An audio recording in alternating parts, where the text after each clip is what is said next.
capítulo 2. Capítulo 2. E vamos até a declaração da mulher de Jó. E hoje eu quero falar um pouquinho a respeito da mulher de Jó. Capítulo 2. Num dia em que os filhos de Deus vieram apresentar-se perante o Senhor, veio também Satanás entre eles, a apresentar-se perante o Senhor. Então o Senhor disse a Satanás: de onde vens? Respondeu Satanás ao Senhor e disse: de rodear a terra e passear por ela. Perguntou o Senhor a Satanás: observaste o meu servo Jó, porque ninguém é na terra semelhante a ele, homem íntegro e reto, temente a Deus e que se desvia do mal. Ele conserva a sua integridade, embora me incitasses contra ele para o consumir sem causa. Então Satanás respondeu ao Senhor: pele por pele, e tudo quanto o homem tem, dará pela sua vida. Estende, porém, a mão e toca-lhe nos ossos e na carne, e verás se não blasfema contra ti na tua face. Disse o Senhor a Satanás: eis que ele está em teu poder, mas poupa-lhe a vida. Então saiu Satanás da presença do Senhor e feriu a Jó de tumores malignos, desde a planta do pé até ao alto da cabeça. Jó, sentado em cinza, tomou um caco para com ele raspar-se. Então sua mulher lhe disse: ainda conservas a tua integridade? Amaldiçoa a Deus e morre. Continuando. Mas ele lhe respondeu: falas como qualquer doida. Temos recebido o bem de Deus e não receberíamos também o mal? Em tudo isto não pecou Jó com os seus lábios. A vitória de Deus neste confronto com o diabo foi selada aqui. Satanás desaparece da cena. Jó, uma evidência da vitória de Deus no grande conflito. Por isso Jó se converte num troféu da vitória de Deus. Um troféu na mão de Deus. Agora eu quero convidá-los a imaginarmos um pouquinho a situação em que estava Jó e a interferência aí da mulher de Jó. Qual é a imagem que você faz da mulher de Jó? Olha, durante muito tempo quando imaginava a mulher de Jó, eu a via até com um aspecto meio de bruxa. Que mulher terrível esta. Ela proferiu palavras aqui certamente inspiradas por Satanás, e isso é verdade. O pobre coitado já havia perdido todos os seus filhos. Imagine o sofrimento. Um pai perder 10 filhos de uma só vez, toda a sua fazenda, lançado na mais profunda miséria. E agora, para piorar a situação, acometido de uma enfermidade terrível. Alguns tentam identificar essa enfermidade com o fogo selvagem, com algum tipo de elefantise, enfim, existem várias tentativas, mas não importa, algo terrível que o incomodava tremendamente, cheirava mal. Ele estava lá no lixão da cidade, se coçando com cacos de telha, cacos. E agora, para completar, chega a mulher dele e diz isso: ainda conservas a tua integridade?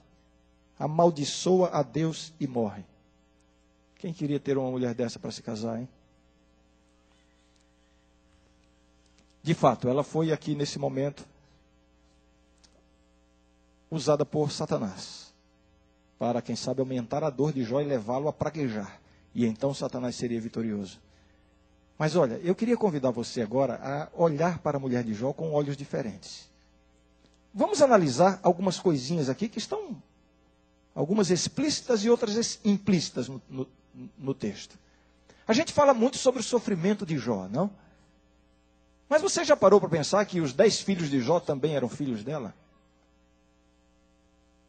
Você já parou para pensar que o sofrimento de uma mãe com a perda dos filhos provavelmente é maior do que o do pai? O instinto materno a faz sofrer de forma muito mais profunda. Você já parou para pensar que toda a fazenda que Jó perdeu, o seu gado e tudo mais, também eram dela?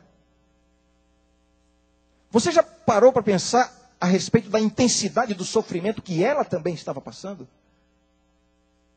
Aliás, a perda da fazenda e dos bens todos, pela natureza feminina, é possível que ela estivesse mais perturbada ainda do que ele.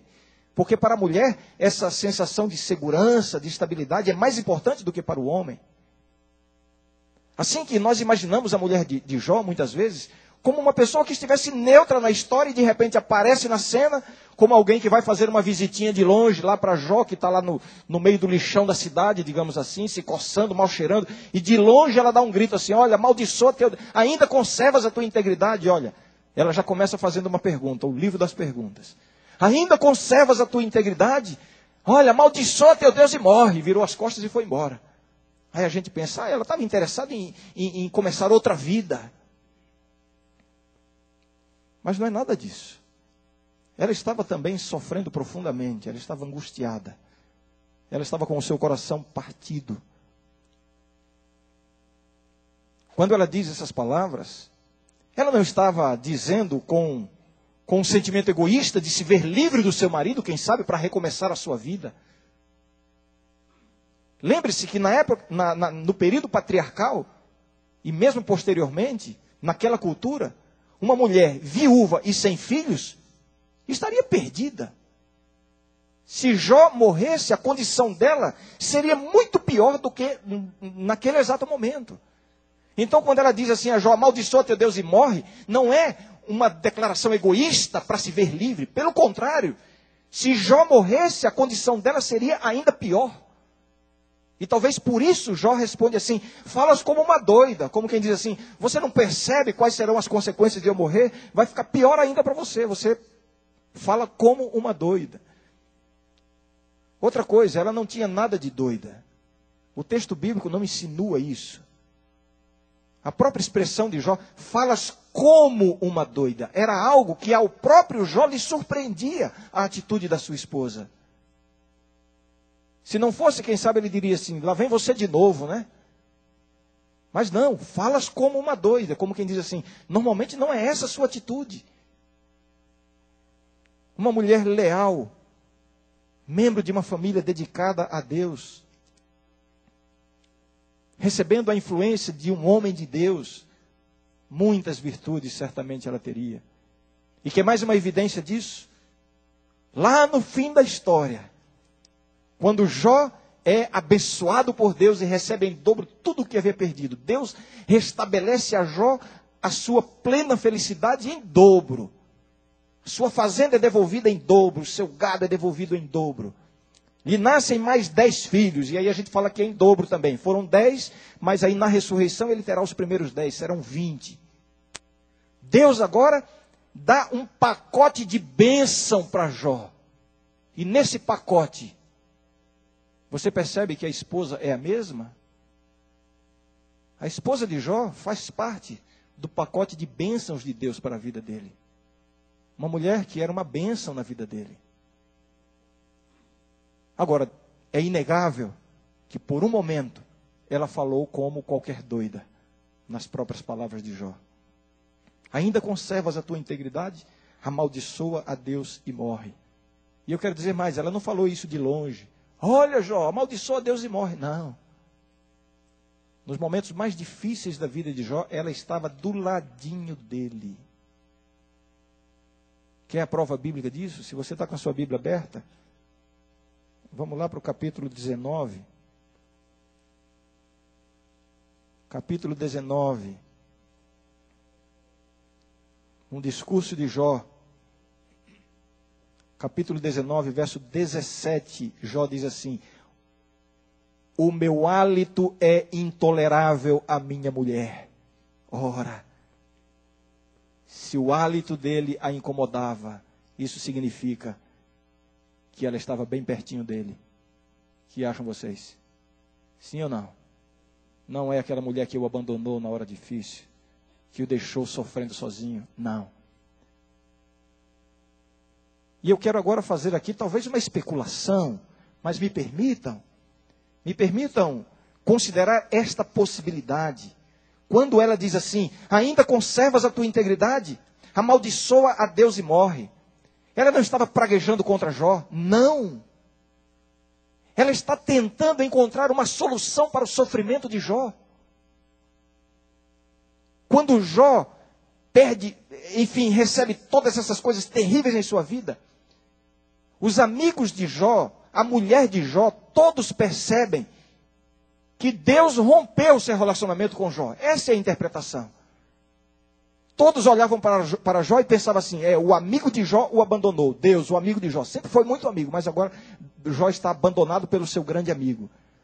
Os amigos de Jó, quando perceberam que houve uma separação nesse relacionamento entre Deus e Jó, eles se posicionaram contra Jó ao lado de Deus e tentaram culpar Jó. Olha, o teu amigo te abandonou porque você é pecador.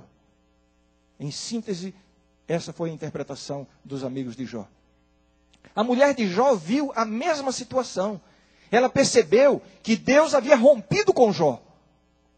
Mas só que ela tomou o partido dele e não de Deus. Os amigos duvidavam da integridade de Jó e insinuaram que ele era pecador, por isso estava sendo amaldiçoado. Mas ela convivia com ele e ela sabia que ele não era pecador.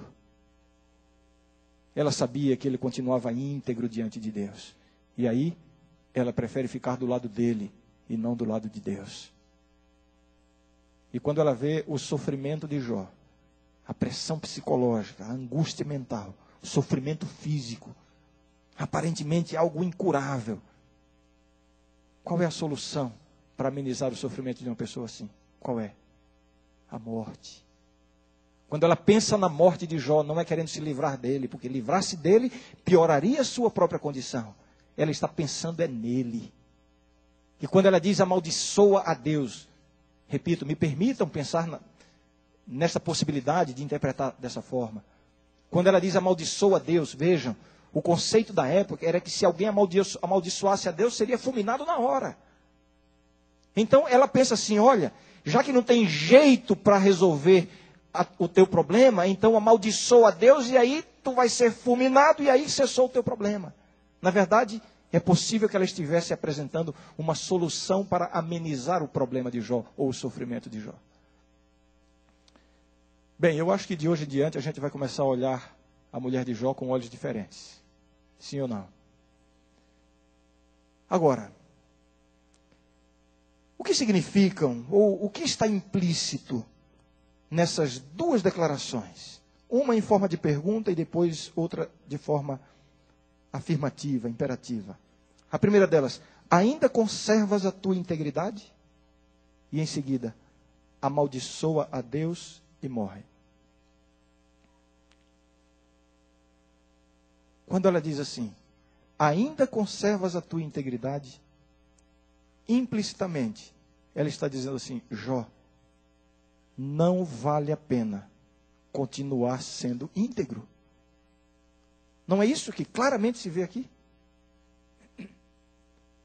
Você continua do lado de Deus?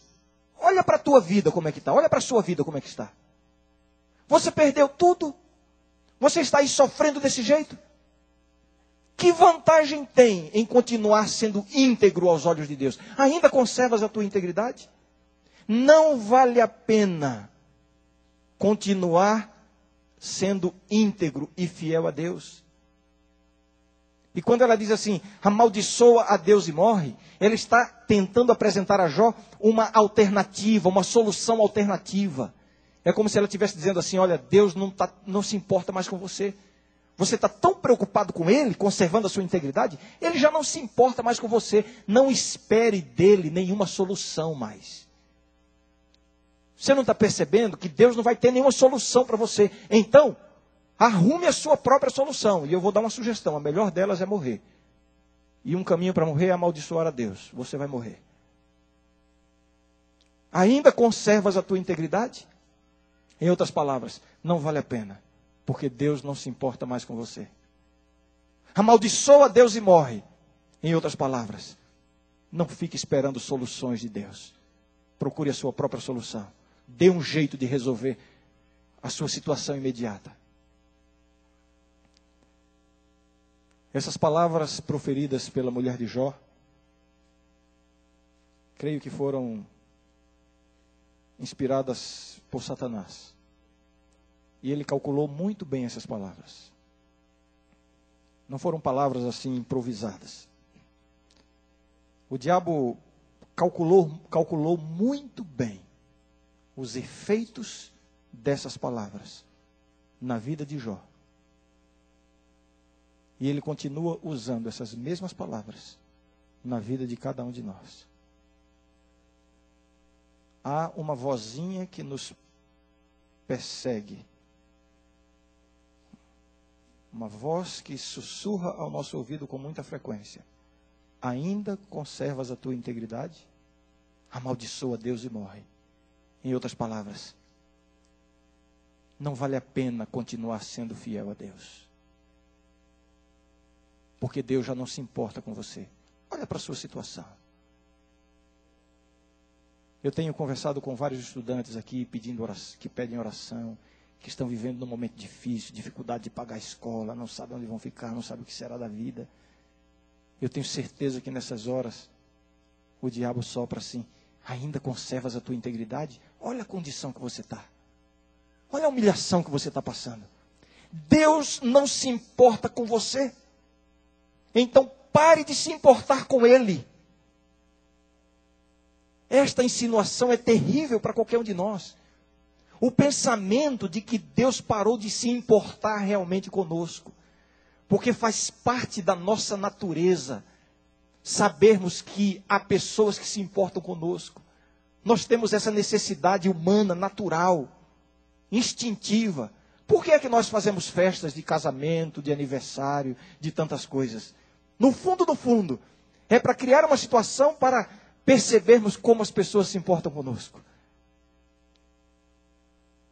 E quando você vai comemorar o seu aniversário e convida aquele seu amigo, aquela sua amiga que você tanto ama e ele não vem, ou ela não vem, você fica tão magoado, né? Como é triste quando alguém que você ama, a quem você ama, parece não se importar com você. Daí, o efeito terrível destas palavras que são sopradas aqui no nosso ouvido com tanta frequência. Ainda conservas a tua integridade. Ou seja, não vale a pena, Deus não se importa mais com você. Olha o jeito que você está vivendo. Onde estão as bênçãos que você tanto precisa? Você tem sido tão leal a Deus e olha aí como é que está a sua vida. Não vale a pena. Deus não se importa mais com você. Então, pare de se importar com Ele. Amaldiçoa teu Deus e morre. Ou seja, pare de esperar soluções de Deus. Porque Ele não se importa com você. E se Ele não se importa com você, busque resolver as coisas do seu próprio jeito. É isso que significa. Ainda conservas a tua integridade? Amaldiçoa a Deus e morre. Quando você está enfrentando uma crise no casamento, então, existe o jeito de Deus para resolver as coisas. E existe o jeito humano. O jeito de Deus, estabelecido pela palavra de Deus, até que a morte os separe. O plano de Deus para o casamento é até que a morte os separe. Não existe crise, não existe problemas, dificuldades que justifiquem fugir do plano de Deus. Mas aí vem o sussurro em nosso ouvido. Ainda conservas a tua integridade? Olha como é que está a tua vida. Você tem sido íntegro, você é uma cristã, você vai à igreja, você ora pelo seu esposo, mas nada acontece, ele não muda. Você é um líder na igreja e você ora tanto pela sua esposa para que restabelecer a comunhão e tal, mas nada acontece. Então, isso significa que Deus não está se importando com você. Então, esqueça as coisas de Deus e o plano de Deus. Resolva do seu jeito agora. Amaldiçoa teu Deus e morra. Resolva do seu jeito. E aí vem os planos humanos, as soluções humanas. Separação, divórcio, etc. Nunca haverá uma solução humana que seja superior ao plano de Deus. Não se iluda. O plano de Deus para a nossa vida material, por exemplo. Com o suor do teu rosto comerás o teu pão. Prosperidade material dentro do plano de Deus. O jeito de Deus para a nossa vida material é o trabalho honesto. Fidelidade para com Deus, generosidade para com os pobres. Tudo isso faz parte do plano de Deus para a nossa vida material. Aí você é tão leal a Deus, você é honesto, você faz tudo direitinho, você contribui com a igreja, mas as coisas estão indo tão mal. Tantos prejuízos, a falência e conta para pagar. E onde estão as bênçãos? Você é tão fiel a Deus. Fiel dizimista, colabora com tudo, participa das coisas da igreja. Faz questão de ser honesto em suas transações comerciais, em ser um trabalhador diligente, disciplinado, responsável. Você faz tudo conforme você entende que a palavra de Deus prescreve. Mas apesar disso, as coisas estão indo de mal a pior. Aí vem as palavras da mulher de Jó. Ainda conservas a tua integridade? Ou seja, você não está vendo que não vale a pena continuar seguindo o plano de Deus? Amaldiçoa a Deus e morre. Em outras palavras, comece a resolver do seu jeito agora. Não fique esperando soluções de Deus. Resolva do seu jeito.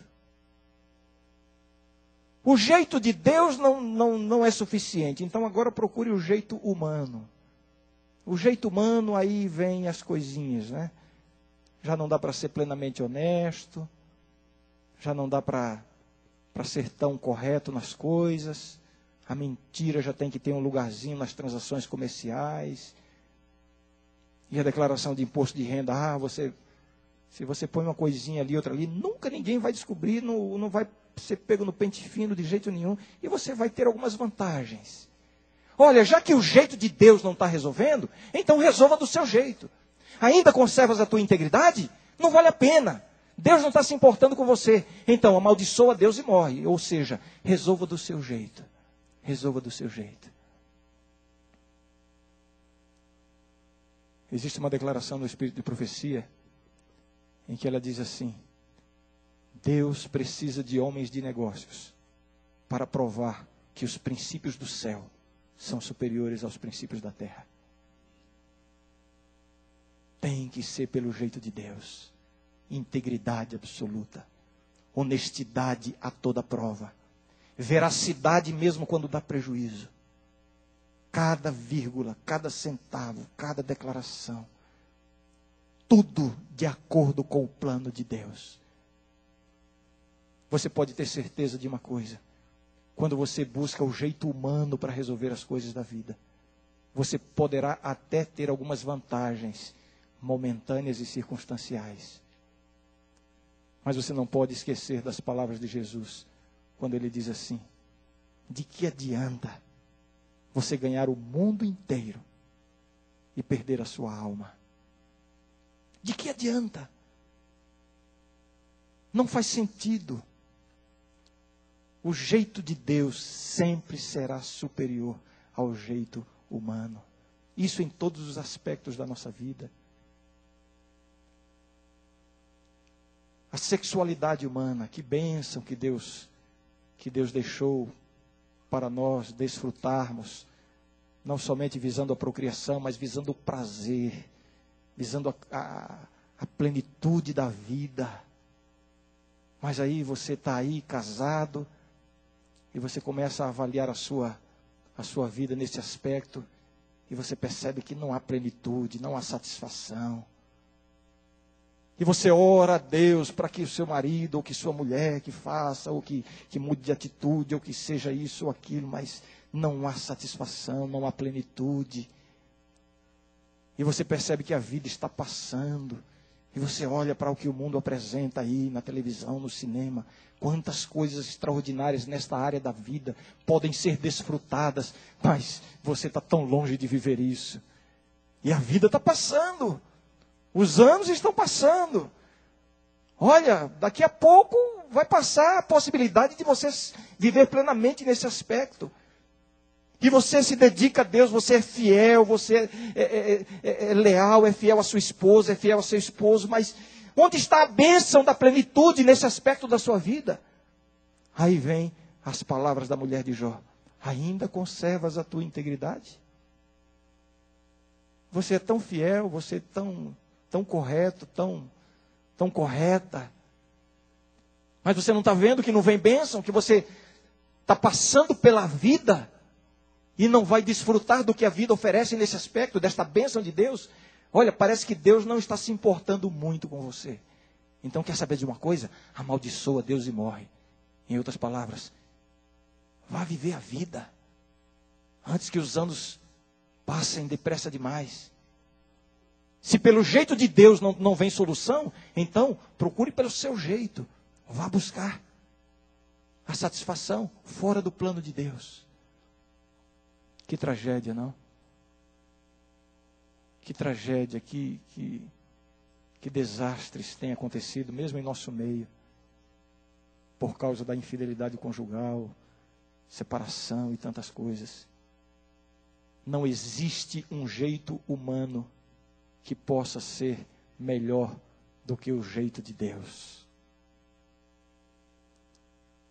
Você é solteiro, você é solteira e você tem sonhos para a sua vida de casado, de casada, e você, quem sabe, veio aqui para o colégio. Você orou tanto a Deus, Senhor, o príncipe encantado, Senhor, a minha princesa. E alguns até estabelecem sinais. Olha, Senhor, é aquela primeira que quando eu entrar no refeitório, que estiver vestida assim. Tá?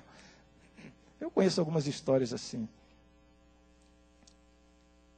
E a Bíblia diz, né? Não vos porás em julgo desigual com os infiéis. Você não quer isso. Seu plano é encontrar a felicidade dentro dos planos de Deus. E você está orando. O Espírito de Profecia diz que a gente deve orar 4 vezes mais, né? Quando a gente pensa em casamento e tal. Não me lembro se é 2 ou 4, eu acho que é 4. Mas ainda é pouco, viu? Na dúvida, ore 8 vezes mais. E você ora tanto, você quer seguir o plano de Deus, mas o tempo está passando. Seu período está terminando. E nada. Nada. Cadê a bênção? Cadê a resposta de Deus? Onde está o plano de Deus para a minha vida? Ah, será que Deus quer que eu fique solteiro ou solteira para o resto da vida? Não, eu acho que não, porque eu não vou ser feliz. E cadê o plano de Deus? Aí vem as palavras da mulher de Jó. Ainda conservas a tua integridade? Em outras palavras, cadê a bênção? Deus não está mais se importando com você. Se Deus estivesse preocupado com esse aspecto da sua vida, alguma coisa já teria acontecido, mas até agora nada. Deus já não se importa mais com você. Então, pare de se importar com Deus. Amaldiçoa Deus e morre. Esta é a solução. Não fique esperando uma solução vinda de Deus, porque se Ele não se importa com você, Ele não vai dar uma solução que vai lhe satisfazer. Então, comece a procurar suas próprias soluções. E aí começam a aparecer possibilidades que você sabe que não estão nos planos de Deus. Mas você pensa assim, eu não estou tendo escolha. Ah, Deus vai entender. Nenhum jeito humano será melhor do que o jeito de Deus. Não existe nada que o mundo possa oferecer, que seja diferente dos planos de Deus, que vá completar a sua vida, que vá lhe trazer a real felicidade. Apegue-se ao plano de Deus. Eu quero terminar sugerindo a cada um aqui, que cada vez que essa voz vier assim, dizendo, ainda conservas a tua integridade, olha, não vale a pena ser íntegro. Não vale a pena continuar tão certinho nos caminhos. Não vale a pena, não vale a pena. Ainda conservas a tua integridade. Busca outras soluções. As soluções de Deus não estão resolvendo a tua situação. Na sua vida familiar, na sua vida material, na sua vida profissional, na sua vida social. Não, os planos de Deus não estão se complementando na sua existência. Deus não está se importando tanto com você. Não vale a pena continuar sendo tão íntegro. Comece a buscar soluções. Comece a dar um jeito na sua própria vida.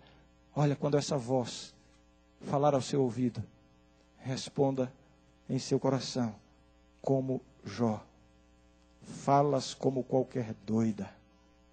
É loucura.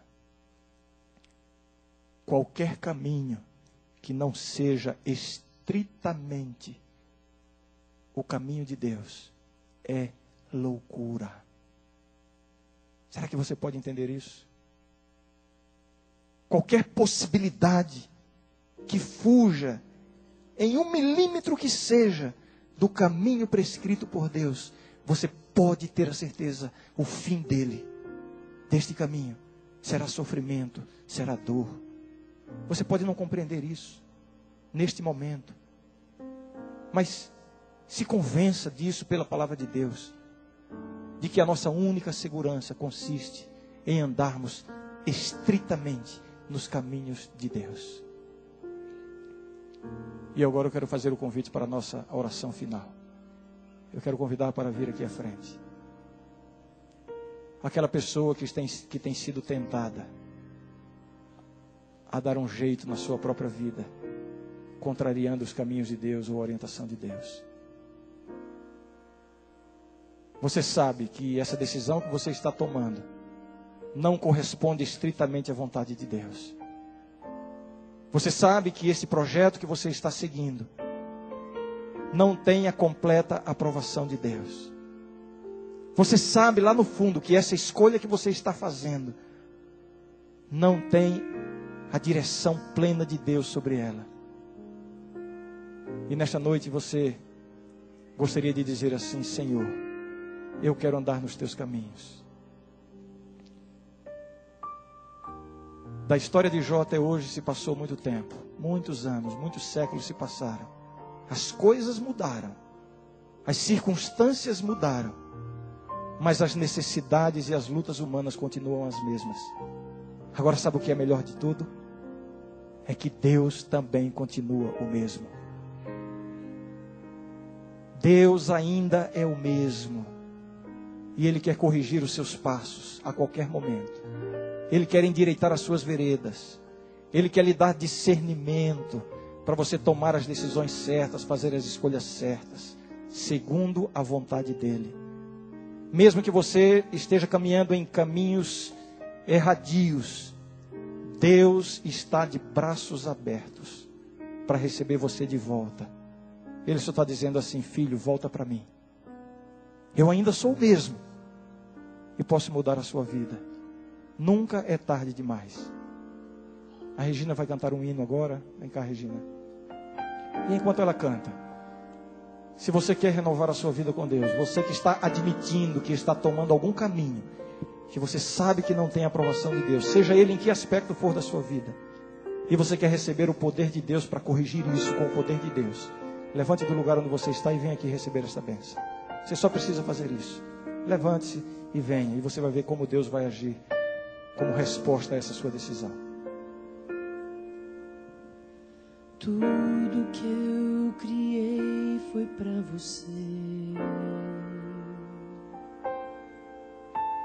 O vento que eu soprei fez você